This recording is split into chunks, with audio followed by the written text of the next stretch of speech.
Ashama harka fuune kabajamtoota keenya.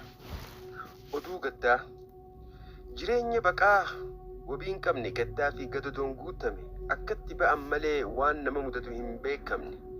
Ijji gurri maatii iyyaafannoo hafuura sagalee alatti caqasu arra boru dhuftaa dhaggeeffatu miila deemu waa'ee kee gaafatu nama waan kee dubbatu dhaban meeqaatami kan achi buutee dhaban manni haala kaa'u. Tattaafiin iyyaafannoo teenyaa imimmaan maatii qalbiin rarraatee alatti goggo'iti tarii yoo qorrisne jenneeti. Suuraan armaan olitti argitan dhalataa lammii Itoophiyaa kan ta'e eenyummaan isaa kan hin beekamne gara fuula Rabbii deebi'ee jira. Biyya Yemen magaalaa Damaar keessatti tarabbii itti dhuftee waggaa 2 dura du'ee argame. Reefi isaa mana yaalaa mootummaa hay'a mustashfaa Damaar al-Aam jedhamu keessatti argama.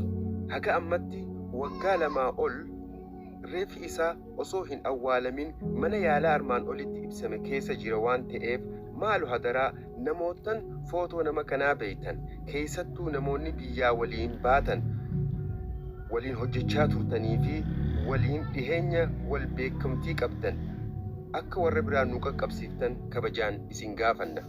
Fuulli Rabbiitti haa tolu jechaa firaa fi aaliif obsaa fi jajjabina hawwinaaf.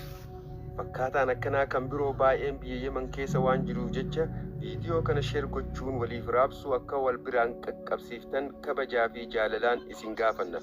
Horaa bulaa galatoomaa.